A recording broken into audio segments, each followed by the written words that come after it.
हाँ जी, हनी, बताएँ। हेलो। हाँ सर, मैं ये हाँ, बता हाँ। रहा था कि अगर धर्म नहीं होगा, अगर लोगों के पास कुछ उम्मीद नहीं होगी ना, तो लोग डिप्रेस होंगे।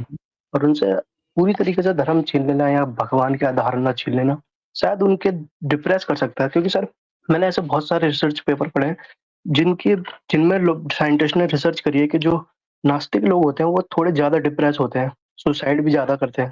और कंपैरेटिवली जो धर्म में ज़्यादा लोग आस्था रखते हैं, वो ज़्यादा खुश रहते हैं। और क्या नाम है, एक रिसर्च पेपर पढ़ा था जिसपे बहुत सारे बच्चों पे रिसर्च हुई थी कि बच्चों की नेचुरल टेंडेंसी होती है कि वो भगवान में माने बचपन से ही। और ये रिसर्च से साबित है। इसका मतलब ये है कि इवोल्यूशन ने ही हमें ये चीज़ दी है भगवान में मानने की। लोग इतने गपोड़ काथा बनाते हैं सब चीज़ों को एक्सप्लेन करने के लिए, तो थोड़ा ज़रूरी हो जाता है ये चीज़ उनके लिए। अच्छा, ये जो आपने कहा ना कि ये रिसर्च में आपने पढ़ा था, ये कहाँ से छपती हैं ये रिसर्च वैसे? कौन से रिसर्च सर ने ये आपको ये बता बिल्कुल, दिया है? हाँ सर, मैं आप बिल्कुल ये सवाल जायज़ है। ये बिल्कुल मतलब ऑथेंटिक रिसर्च थी, साइंटिस्ट बड़ी मतलब नेशनल लाइब्रेरी ऑफ अमेरिका जो है उससे ली थी ये सारी रिसर्च मैंने। क्या कह रहे और हैं ये आप? बिल्कुल मतलब वैलिड रिसर्च है, वैलिड। वैलिड रिसर्च है, ये कैसे डिसाइड हो जाएगा कि वैलिड रिसर्च है कि नहीं है? क्योंकि सर सैंपल साइज़ बहुत बड़ा था उसका। दूसरा अच्छे साइंटिस्ट थे जो ऐसा नहीं बायस्ड साइंटिस्ट थे।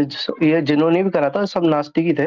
उन्होंने करा था। मैं आपको अभी लिंक नहीं, मैं आपको दूंगा अगली स्ट्रीम में जब आऊंगा, सारे सबूत लेके आऊंगा ये बताने के लिए। एक आप बात बताएँगे कि जो हैप्पीनेस इंडेक्स जो है, उसमें जो हम्म, टॉप 10 देश हैं, हम्म। टॉप जो 10 देश हैं, वो कौन से देश हैं? कौन से धर्म को मानने दोस्त, वाले हैं? हाँ जी, बता सकते हैं आप? सर मुझे पता है कि इंडेक्स इंडेक्स रेट देखा था मैंने, जो इस्लामिक कंट्री है वो थोड़ा नीचे आती हैं, जैसे ज़्यादा कंज़र्वेटिव है। लेकिन ऐसी ये बहुत फैक्टर्स पे डिपेंड करता है, कहीं वार हो रहा है, कहीं तरक्की नहीं है ज़्यादा, कुछ मतलब बहुत चीज़ों पे डिपेंड करता है। नहीं, आपने खुशी कहा ना कि जो धर्म को मानते हैं, वो थोड़ा खुश रहते हैं, नास्तिकों में हाँ बड़ा सर, ये बिल्कुल, डिप्रेशन आ जाता है। अच्छा, इसमें बिल्कुल, बिल्कुल शक नहीं बिल्कुल। है, बिल्कुल ठीक है। ये मैंने 2023 का हैप्पीनेस इंडेक्स दिखाया है। ये डेनमार्क हुँ। है, नॉर्वे है, फ़िनलैंड है, नीदरलैंड है, स्वीडन है, आइसलैंड है। ज़रा आप बताएँगे इसमें से कौन-सा देश जो है धार्मिक है? तो धार्मिक की बात नहीं चल रही ना, धार्मिक लोगों की बात चल रही है। अच्छा, इसमें से कौन से देश के लोग जो हैं धर्म को मानते हैं जिसके कारण से इनको हैप्पीनेस इंडेक्स टॉप पे आता है? सर ये अलग चीज़ हो रही है थोड़ी-सी। मैं मतलब ये हैप्पीनेस इसका अलग वो क्राइटेरिया अलग तरीके से निकाली जाती है इंडेक्स, जो है अभी हैप्पीनेस आप इंडेक्स। और जो इंडिविजुअल, हाँ, ये मैं इंडिविजुअल की बात कर रहा हूँ। अगर मतलब एक आप ये एथियस्ट कहना को निकाल ए दें। 1 मिनट, और ये 1 मिनट आप और 1 एथियस्ट में मिनट सुसाइड रेट्स भी ज़्यादा होते हैं, इसका क्या एक्सप्लेनेशन देंगे आप? अरे! 1 मिनट, आप तो ऐसे भागे जा रहे हैं। अभी आप मुद्दा बदल दिया ना, ये दूसरा केस आ गया ना, सुसाइड होना वो एक अलग केस है और यहाँ पे ये जो बात आ रही है, ये एक दूसरा केस है। अभी आपने कहा कि जो धर्म होना बड़ा ज़रूरी है, उससे लोग ना बड़ा खुश रहते हैं, धर्म अब छीन लेने से लोग डिप्रेशन में चले जाते हैं। रिकॉर्ड देखा जा रहा है, पिछले कई दशकों का रिकॉर्ड है कि जितने भी एथिस्ट देश हैं या जिनके देश के लोग जो हैं लगातार नास्तिक बन रहे हैं, वो देश दुनिया का सबसे खुशहाल देश है। खुशियाँ किससे मिलती हैं? जब आप में सुरक्षा की गारंटी, समझ रहे हैं ना? सबसे ज़्यादा धार्मिक लोग जो हैं इनसिक्योर होते हैं और इन देशों में जब रिसर्च किया गया, आप बोल रहे थे ना मानक क्या है? मैं आपको बताता हूँ मानक। इन देशों में जब पता लगाया गया तो देखा गया कि यहाँ के लोग जो हैं सिक्योर हैं, अपने प्रशासन से सिक्योर हैं, अपने अभिव्यक्ति की आज़ादी से सिक्योर हैं, उनके ऊपर कोई ऐसा दबाव नहीं है कि आज आपने कुछ बोल दिया तो कल को कोई भावना आहत गैंग आपको उठवा रही है, कोई आपको ज़बरदस्ती कानूनी पचड़े में फँसा रहा है। इन सब से बिल्कुल खुश हैं, मस्त हैं। आप भी बोलिए, हम भी बोलेंगे, तुम भी बोलो, सब खुश रहो। सब सही-सही बोल रहे हैं।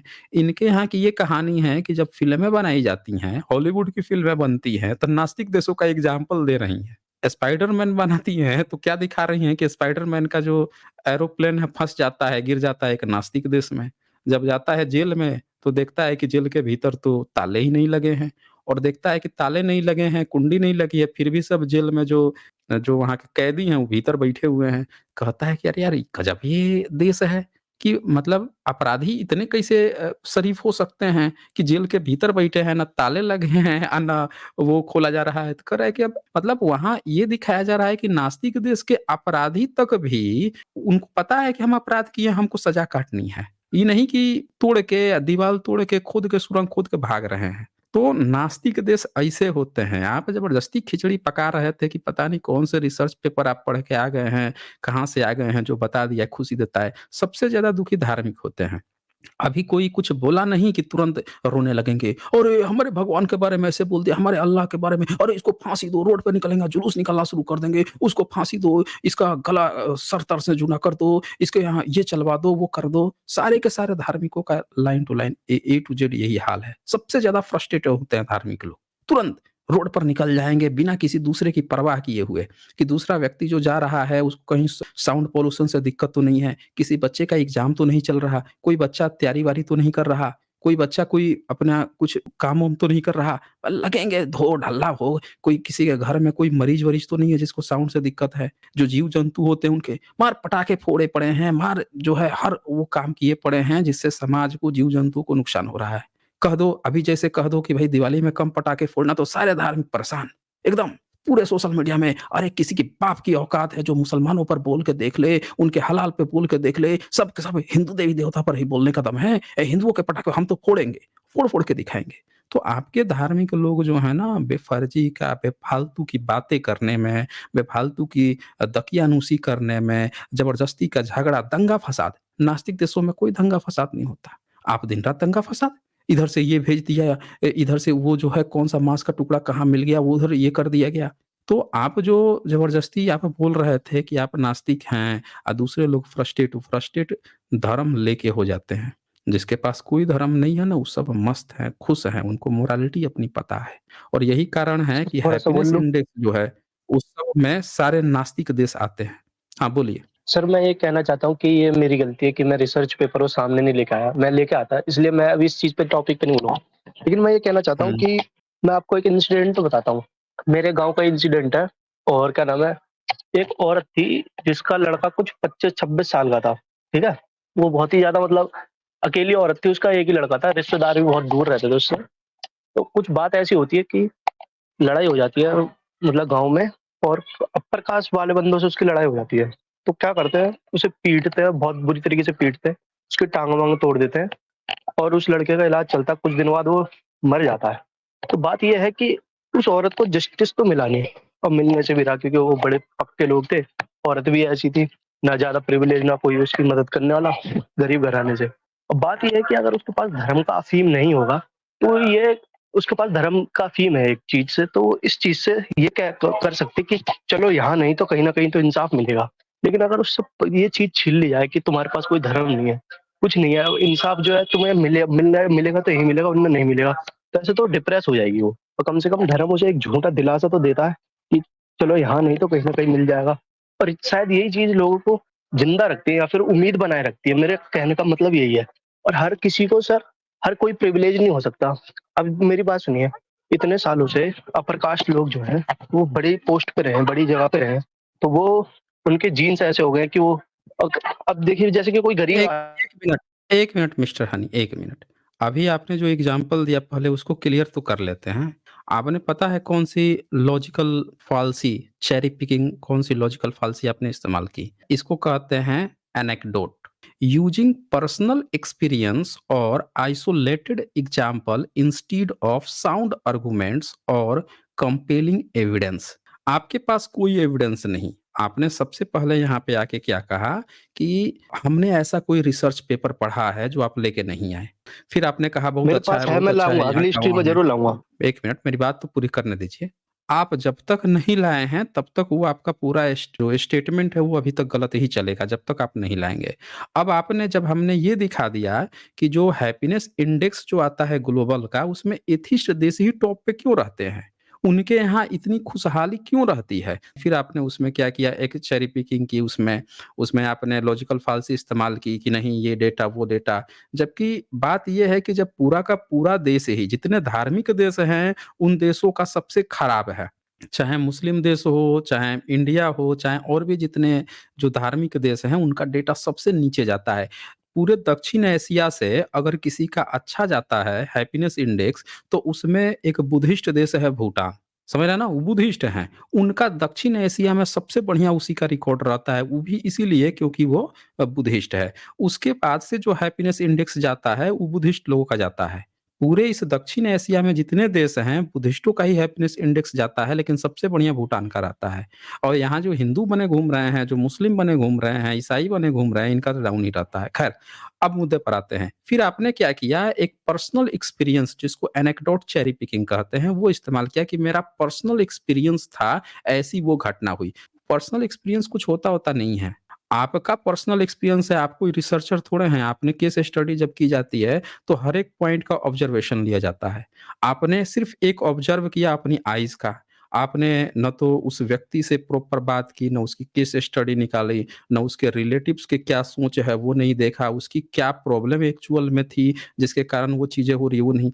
आपने आपका जितना दिमाग तक पहुँचा, जो आप सोच सके उसको उठा के आपने थोप दिया कि यही इसका कारण था। ये नहीं होता है। जब एक डॉक्टर भी किसी मरीज को देखता है, तो सिर्फ़ उसकी बात सुन लेकर सुनकर दवा लिख देना, ये काम चलता है आयुर्वेद में, ये काम चलता है होम्योपैथ में। लेकिन जो अच्छे डॉक्टर होंगे, वो क्या कहेंगे कि नहीं, केवल सुन के समझ लेना बीमारी का सॉल्यूशन नहीं है, हमको इसकी जाँच करवानी पड़ेगी। वो आपका ब्लड टेस्ट करवा देंगे। वो आपके शरीर का कुछ भी करवाना होगा, जो भी अल्ट्रासाउंड हर चीज़ करवा देंगे, एक्स-रे ताकि एक्चुअल में क्या है वो भी तो सामने आए।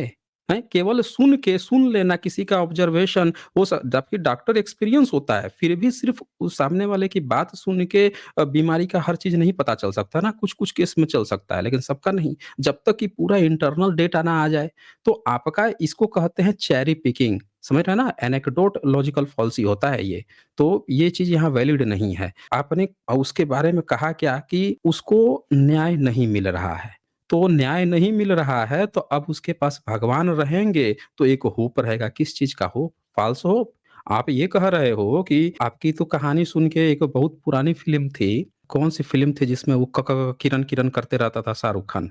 आप वैसा होप देना चाहते हो कि उसको इतनी होप है, उसकी शादी हो गई है बेचारी लड़की की, फिर भी ज़बरदस्ती क क क किरन उसको मार दूँगा, उसको ले आऊँगा, ऐसा होप? हैं? ये सब फ़ाल्स होप होते हैं, नेगेटिव होप होते हैं, कोई होप-वोप नहीं होता है। होप असल में होप क्या है? होप क्या होता है भाई? न्याय मिलना चाहिए। न्याय नहीं मिल रहा है तो वो संघर्ष करेगी, फाइट करेगी, होप लेके बैठ जाएगी, मुद्दा दब गया, खत्म। जहाँ पे न्याय नहीं मिलता है, वहाँ पे क्रांतियाँ होती हैं। क्रांति करके चीज़ों को पलट देना चाहिए। ये जो ईश्वर का गेम लाया जाता है, ये सब जो गरीब लोग हैं, जो सताए हुए लोग हैं, जिनको आपने नीची कास्ट बना रखी है, आप तो बोल रहे हो आप सब भ्रांत फैमिली से हैं। तो आपने अपनी चीज़ें नास्तिक कहा कि आप नास्तिक हैं, उसके बावजूद भी अपनी चीज़ें लोगों पर थोप दी कि जो गरीब हैं, वो फ़ाल्स होप में मर जाएँ। उनको कभी न्याय ही ना मिले, वो कभी क्रांति ही नहीं कर पाएँ कि हमको क्यों नहीं मिल रहा? तुम लोगों को सब चीज़ मिलेगा, हमको क्यों नहीं मिला? वो क्रांति करें। आपने उस चीज़ को गायब करने के लिए, उनको दबाने के लिए ईश्वर और धर्म नाम की मनगढ़ंत चीज़ें खड़ा कर रखी है। क्यों हानि? सर मैं आपको रिसर्च बताइए। पेपर दे रहा हूँ, लिंक दे रहा हूँ, देखिए। ये आप शेयर कीजिए ना यहाँ पे। हम लिंक लेके क्या लिम करेंगे लिंक आपका? मैंने प्राइवेट चैट में लिंक दे दिया, मैं मोबाइल से कैसे शेयर करूँ? नहीं, आपको शेयर करना पड़ेगा। मैं किसी दूसरे के लिंक में क्लिक नहीं करता हूँ, ये सब काम छोड़ दिया मैंने। आपको यहाँ पे सीधे शेयर करके दिखाना होगा जैसे मैंने शेयर किया है। शेयर ठीक है कैसे ना? करूँ बताइए? जैसे भी लीजिए, चाहे पीपीटी बनाइए, चाहे उसका पीडीएफ जो है आप जाके प्रेज़ेंट पे जाके स्लाइड करके दिखाइए इसको, वो आपको सबको दिखाना पड़ेगा। आप कोई भी लिंक देंगे तो अब हमसे उम्मीद छोड़ दीजिए कि कोई दूसरा कोई लिंक देगा तो मैं उसको क्लिक करूँगा, मैं किसी दूसरे की लिंक क्लिक भी नहीं करता। सर ठीक ये है ना? बिल्कुल नेशनल लाइब्रेरी का रेफरेंस है। मैं क्या नाम, आप नेट पे भी सर्च मार सकते हैं इसे, आप तुरंत आ जाएगा। देखें, national library of medicine NIH जो है ना, उसमें बहुत हुँ, से ऐसे केस आते हैं जिसको यहाँ नास्तिक लोग मानते ही नहीं हैं। यही एनआईएच है जो कहेगा कि होम्योपैथिक दवाएँ जो हैं डॉक्टर लिखेगा कि हम होम्योपैथिक दवा हमने किडनी स्टोन को 3 महीने में पूरी तरह से गला के खत्म कर दिया। तो आपके नास्तिक सारे सर लोग तो बिफर जाते हैं तुरंत ही। कहते हैं कि अरे ना सर उनकी दवाओं पर मत होम्योपैथिक तो भरोसा फर्जी है जल्दी सर, मत करना। हाँ, देख लीजिए, कह दिया ना ये होम्योपैथिक तो फर्जी होम्योपैथी है। फर्जी कई है। सुन लिया आप लोगों ने। सोच और जिस वेबसाइट का एग्ज़ाम्पल दे रहा है उसी पर उसके सारे रिसर्च पड़े हुए हैं। आप जो बता रहे हैं उस वहीं पे पे कभी सारी ये डेटा पड़ी हुई हैं, जिसका आप लाइब्रेरी का हवाला दे रहे हैं। टोटल फर्जी है गाना गा रहे हैं। रेफ़रेंस वहीं से दिखा रहे हैं। इनकी कहानी देख लीजिए।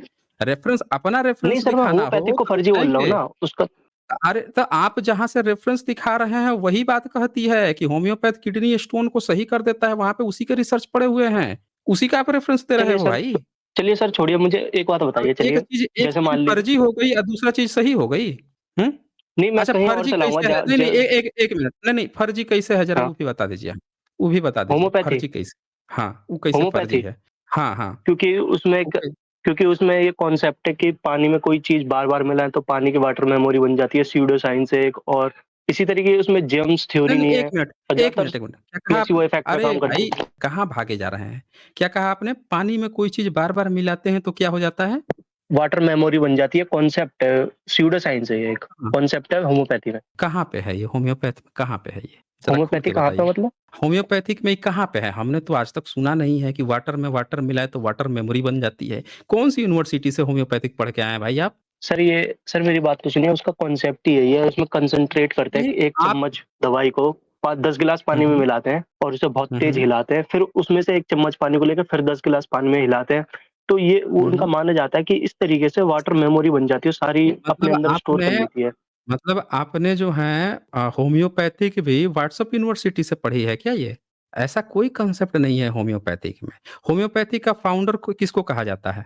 ये नहीं पता, मैंने इसके बारे में नहीं पढ़ा, तो ये कहाँ से मैंने पढ़े सिर्फ़ थे उसका ये जो बताया? मैकेनिज़्म देखा है। आपने जो बताया अभी ये आपको कौन बताया था? बताया कौन है? ये प्रचार कौन ये मैं किया है? ये साइंसेज़ करके एक चैनल है, उससे देखा था मैंने, अच्छा प्रणव बताइए वो गपोड़ राधाकृष्ण करके। मतलब वो भी गपोड़ फैलाना शुरू कर दिया। सर वो तो आपकी हुँ? टीम के मेंबर हैं, साइंसेज़ अरे भाई हमारे टीम का मेंबर मत कहिए, जो गपोड़ फैला रहा है हम ऐसे किसी गपोड़ी की बात नहीं सुनते।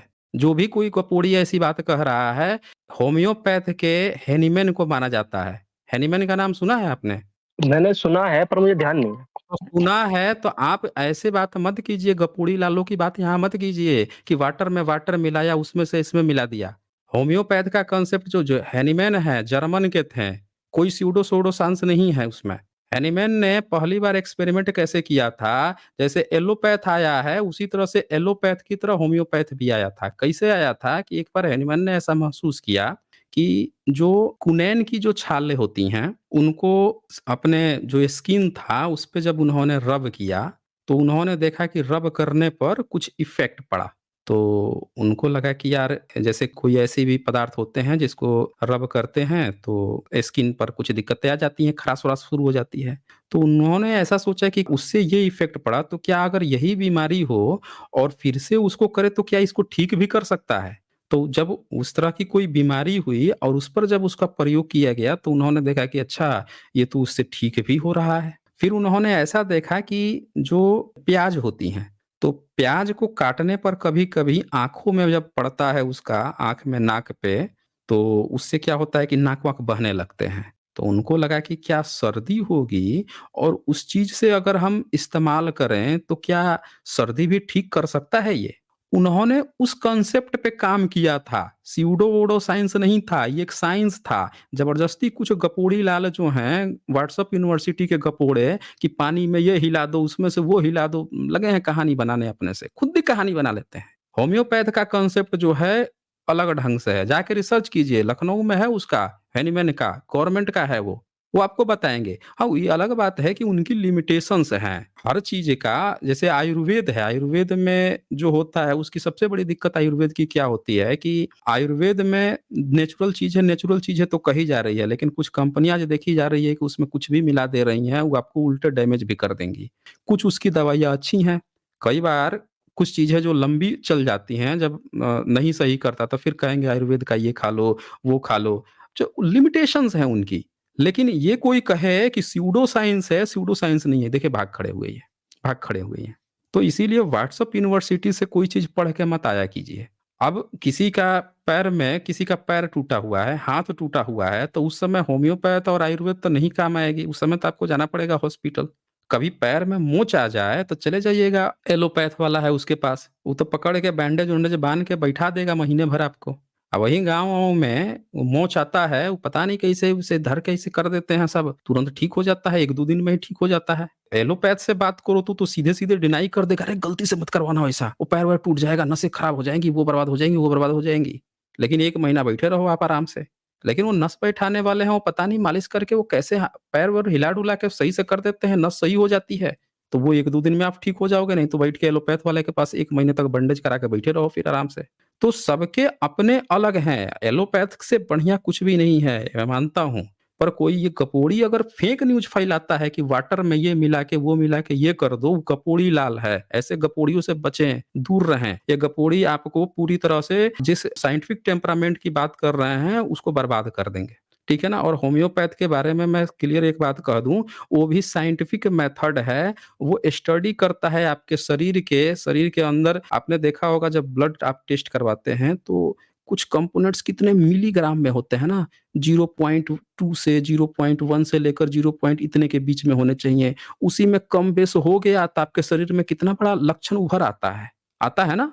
कई लक्षण उभर जाते हैं। तो होम्योपैथ भी आपको अलग-अलग एलिमेंट्स जो हैं, अलग-अलग चीज़ें जो हैं, वो एक्सपेरिमेंट करती है और वो चीज़ें आपको प्रोवाइड कराती है। उसकी पोटेंशियल डिवाइड होती है। 30 पावर हो गई, 200 पावर हो गई, 1000 पावर हो गई। वो एक्सपेरिमेंट करके उनका अपना जो भी मेथड रहा होगा, लेकिन कोई कहे कि स्यूडो साइंस है, वो गपोड़ा है। मैं खुल के कहता हूँ गपोड़ी लाल है वो, जो ये बात कहता है। कोई स्यूडो साइंस नहीं है।